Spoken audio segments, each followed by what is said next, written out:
Hello friends, आज के इस वीडियो में हम जानेंगे इफ फंक्शन के बारे में।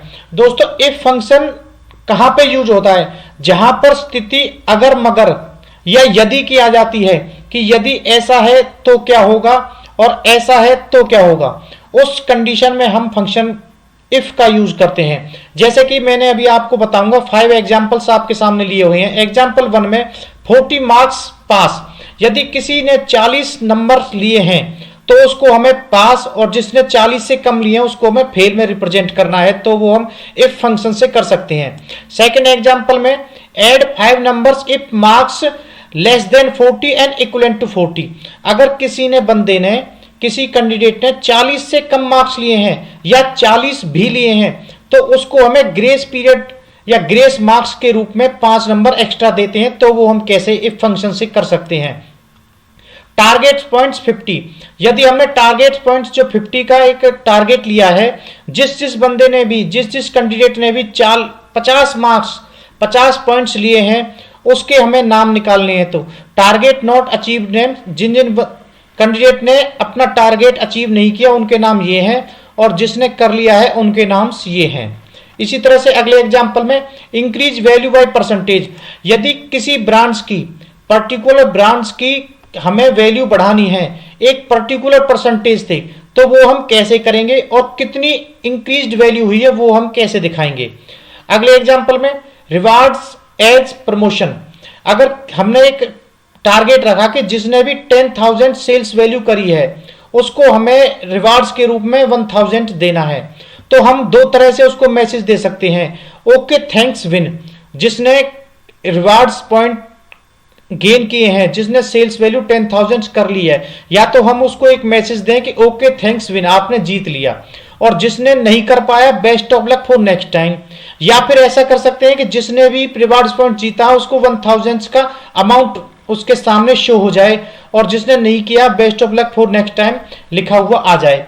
तो इन सभी को हम इफ फंक्शन का यूज करके कर सकते हैं बहुत ही इजीली। तो हम नेक्स्ट शीट पर यही सब जानेंगे कि हम इफ फंक्शन का यूज किस तरह से करेंगे, किस किस कंडीशन में करेंगे। अब हम फर्स्ट एग्जांपल में अपना फॉर्मूला पुट करते हैं, फंक्शन पुट करते हैं, equals to if bracket open logical test. हमें यहां पर एक लॉजिकल टेस्ट देना होगा, this cell less than 40 comma. Logical test क्या रहा है कि ये सेल अगर 40 से कम है, इफ वैल्यू इज ट्रू, यदि ये वैल्यू ट्रू है तो क्या हो, डबल इन्वर्टेड कॉमा में FAIL double inverted comma close comma. If is false, यदि ये इससे 40 से कम नहीं है ज्यादा है तो क्या है, तो डबल इन्वर्टेड कॉमा में PASS पास हम लिखेंगे, डबल इन्वर्टेड कॉमा क्लोज करेंगे, ब्रैकेट क्लोज करेंगे, एंटर प्रेस करेंगे। तो आप देखोगे कि यहाँ ने हमें वो मैसेज हमारे सामने ला के रख दिया है जो हम चाहते थे। यदि ये 40 से ज्यादा है तो पास आ गया, और यहाँ पे 40 से कम है तो फेल आ गया। अगर हम कोई वैल्यू यहाँ पे कम या ज्यादा करते हैं, मान लीजिए मैं इसको 34 कर देता हूं, तो आप देखोगे कि हमारा जो रिजल्ट है वो फेल में कन्वर्ट हो गया है। इस तरह से हम करेंगे इफ फंक्शन का यूज। चलते हैं एग्जाम्पल नंबर 2 पर। Add 5 numbers if marks less than 40 और इक्वलेंट टू 40, यदि 40 भी हैं तो भी वो 5 नंबर ऐड करते, तो equals to if bracket open logical test this cell less than equal to 40, 40 से कम है या 40 के बराबर है तो क्या करें, इफ वैल्यू इज ट्रू तो उस समय क्या करे, वो इस सेल में प्लस में कर दे 5 मार्क्स, प्लस में कर दे वो 5 marks comma. If value is false, यदि ये ठीक नहीं है, ये ऑलरेडी 40 से ज्यादा है, तो कुछ नहीं करना, इसी सेल की वैल्यू को वो हमारे सामने कर दे, एंटर। तो आप देखोगे कि जो हम चाहते थे, जैसा हम चाहते थे वैसा ही हुआ। अगर ये वैल्यू 40 से ज्यादा है तो इसने उसी को हमारे सामने रखा। यदि कोई वैल्यू 40 है, 40 से कम है, मान लीजिए 40 है तो इसमें 5 उसने इंक्रीज कर दिया है। यहाँ 33 है, 5 इंक्रीज करके 38 आ गया है। यहाँ 30 है तो 35 कर दिया है। यहाँ 56 है तो 56 को ही उसने रिप्रेजेंट कर दिया है जैसा कि हम चाहते थे। यहां पर ध्यान देने वाली एक बात और है कि हमने यहां पर डबल इन्वर्टेड कॉमा नहीं रखा है। वो इसलिए नहीं रखा क्योंकि हम न्यूमेरिक में वैल्यू चाहते हैं, हम कोई टेक्स्ट में रिजल्ट नहीं चाहते। न्यूमेरिक में वैल्यू रखी है तो डबल इन्वर्टेड कॉमा की कोई जरूरत नहीं है। अपने नेक्स्ट एग्जांपल नंबर 3 की तरफ। दोस्तों अगर हमने यहां पर टारगेट रखा है, टारगेट पॉइंट्स 50, अगर किसी कैंडिडेट ने 50 या 50 से ज्यादा पॉइंट्स लिए हैं तो वो यहां पर आ जाएं, और किसी ने 50 नहीं लिए तो टारगेट नॉट अचीव्ड नेम्स वो यहां पर आ जाएं। तो वो हम कैसे करेंगे, इक्वल्स टू इफ फंक्शन का ही हम यूज करेंगे। लॉजिकल टेस्ट हमें देना है, दिस सेल ग्रेटर देन या लेस देन, जैसा भी आप जिस भी सेल में जैसी कंडीशन लगा रहे हो, मैं लगा रहा हूं कि यहां पर जिसने नहीं किया है, this cell less than equal to 50, कि या तो वो 50 से कम है या 50 ही है। हम 50 वाले पॉइंट्स को भी नहीं मान रहे, हम 50 प्लस मान रहे, मान ले 51 जिसने लिया है उसको हम अचीव्ड में मानेंगे। तो यहां पर हम लिख रहे हैं इस सेल इज लेस देन 50 और इक्वल टू 50। यदि 50 भी है तो वो क्या करे, इफ ये दिस वैल्यू इज ट्रू, यदि ये ट्रू है तो वो क्या करे, तो वो यहां पर हमारा नाम दे दे कॉमा, यदि नहीं है तो क्या करे, तो डबल इन्वर्टेड कॉमा कर दे, वो उसको खाली छोड़ दे, ब्रैकेट क्लोज करेंगे एंड एंटर करेंगे। तो आप इसको अगर नीचे ड्रैग ड्रॉप करोगे तो आप यहां पे देखोगे कि अगर इसने 50 से ज्यादा लिए थे, 75 लिए थे, तो वो उसने ब्लैंक छोड़ दिया। लेकिन महेश, जिसका नाम महेश है, उसने 45 लिए, 50 से कम लिए, तो उसने यहां पर नाम को हमारे रिजल्ट के रूप में रख दिया है टारगेट नॉट अचीव्ड मेंस। तो इन बंदों ने वो टारगेट अचीव नहीं किया। इसी तरह से हम इसमें लगाएंगे equals to if this cell value greater than 50, यदि इस सेल की वैल्यू 50 से ज्यादा है तो वो क्या करे, तो वो इसका नाम यहां से हमें दे दे कॉमा। अगर वो नहीं है तो क्या करे, तो डबल इन्वर्टेड कॉमा में वो स्पेस दे दे, खाली दे दे, कुछ भी वहां पे लिख के ना आए, ब्रैकेट क्लोज एंटर। अगर हम इस नीचे ड्रैग ड्रॉप करेंगे तो आप देखोगे कि राकेश 75 है, 50 से प्लस है तो उसका नाम यहां पर आ गया है, पूजा है 65 है उसका नाम यहां पर आ गया है, एंड राजू है 56 है उसका नाम यहां पर आ गया है। तो इस तरह से हम इन टारगेट्स पॉइंट्स के आधार पर अपना रिजल्ट्स निकाल सकते हैं। अब चलिए चलते हैं अपने नेक्स्ट एग्जाम्पल नंबर 4 की तरफ। Increase value by percentage, increase price by 10% of ABC brand. तो equals to if bracket open logical test, this cell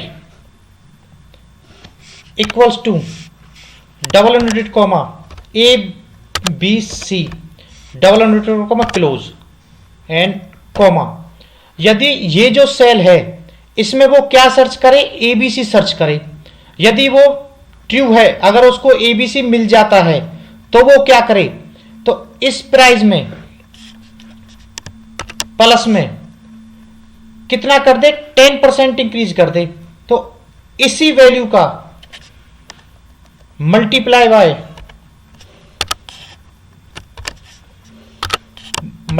bye 10% comma. क्या समझा कि यदि C5 जो वैल्यू है इस सेल में, अगर उसको ABC मिल जाता, पहले वो ABC सर्च करेगा, ब्रांड, हम ऊपर ब्रांड्स का नाम दे रहे हैं कि ABC ब्रांड्स का ही वैल्यू बढ़ानी है ओनली हमें। यदि वो ABC वहां पे सर्च कर लेता है तो ABC वाले सामने जो वैल्यू है उसमें उसी वैल्यू का, मान लीजिए ये जो वैल्यू है इसी वैल्यू का 5%, 10% जितनी भी हमारी कंडीशन है वो कर दे। तो हमने D5 में 10% ही वो इंक्रीज करके दे दे। और यदि वो नहीं है, ABC उसे नहीं मिलता है, तो कुछ नहीं करना, उसको ये सामने वाली वैल्यू ही उसको हमें रिजल्ट के रूप में ला के दे दे, ब्रैकेट क्लोज करेगा एंड एंटर करेगा। अब हम नीचे से ड्रैग ड्रॉप कर देते हैं तो देखते हैं क्या पाता है कि जहां भी उसने एबीसी पाया, मान लीजिए ए वाला जो आइटम है वो एबीसी का है, 50 रुपए उसकी प्राइस थी, 10% का हमने उसको कमांड दी थी कि 10% वो बढ़ाए, तो 50 का 10% 5 रुपए उसने बढ़ा के हमें 55 वैल्यू यहां पे दे दी। XYZ दूसरा जो ब्रांड था उसकी 100 वैल्यू थी, क्योंकि हमने कमांड एबीसी पे लगाई थी तो उसने 100 का 100 ही हमें एज इट इज दे दिया है। और भी अगर कहीं एबीसी है, मान लीजिए यहां पर है 300 है, तो 10% उसका 30 रुपए बढ़ा के उसने हमें यहां पर वैल्यू दे दी है। अब हमें इंक्रीज अमाउंट निकालनी है, तो उसके लिए हमें कुछ नहीं करना, equals to this minus this, enter. किस किस के सामने अमाउंट आता है, वो हमारा एबीसी का, 5 रुपए यहां बढ़ा है, 30 रुपए यहां बढ़ा है, 10 रुपीज यहां पर बढ़ा है। तो इस तरह से हम एग्जाम्पल नंबर 4 में हमने सीखा कि इंक्रीज वैल्यू अगर हमें कोई परसेंटेज करनी है तो वो इफ फंक्शन से हम कैसे कर सकते हैं। नेक्स्ट एग्जाम्पल में देखते हैं, example number 5, rewards as promotion. जैसा कि हमने डेमो में बताया था, अगर हमने 10,000 सेल्स वैल्यू का कोई टारगेट रखा है, रिवार्ड्स पॉइंट्स का आधार रखा है कि जिसने भी 10,000 की सेल्स वैल्यू रखी है उसको हम रिवार्ड्स में देंगे 1000। तो अब हमें या तो ओके थैंक्स विन का जैसे मैसेज देना है, या best of luck for next time के लिए देना, या 1000 रिप्रेजेंट करना है, जैसा भी चाहो आप कर सकते हो। इक्वल्स टू इफ फंक्शन का हम यूज करेंगे, लॉजिकल टेस्ट फिर से वही, this cell greater than equals to 10,000 comma, पहली हमारी जो लॉजिकल टेस्ट है वो अगर ये सेल 10,000 से ज्यादा है, इफ वैल्यू इज ट्रू, यदि वैल्यू ट्रू है तो क्या करें, डबल इन्वर्टेड कॉमा हम यूज करेंगे, क्योंकि हमें यहां पर एक टेक्स्ट को रिप्रेजेंट करना, रिजल्ट के रूप में टेक्स्ट दिखाना है। तो हम यहां पर दिखा रहे हैं okay THANK thanks win, double inverted comma close comma, if value is false, यदि ये गलत है, ऐसा नहीं है, तो क्या करें, तो डबल इन्वर्टेड कॉमा में जो भी आप मैसेज यहां पर टाइप कर सकते हो, best of luck for next time, double inverted comma close करेंगे एंड ब्रैकेट क्लोज करेंगे एंड एंटर प्रेस करेंगे। तो आप देखोगे कि जिसने भी यहां पर जीता है 10,000 सेल्स वैल्यू, उसने हमने जो मैसेज यहां पर टाइप किया था ओके थैंक्स विन, वो आ गया, और जो 10,000 से नीचे रहा उसके लिए best of luck for next time आ गया। अब हम चाहते हैं इसी में अगर एडिट करना चाहें कि जिसने भी 10,000 से ऊपर सेल्स वैल्यू की है उसके लिए best of luck next time तो आ गया जिसने नहीं की, और जिसने किया है उसके सामने आ गया ओके थैंक्स विन।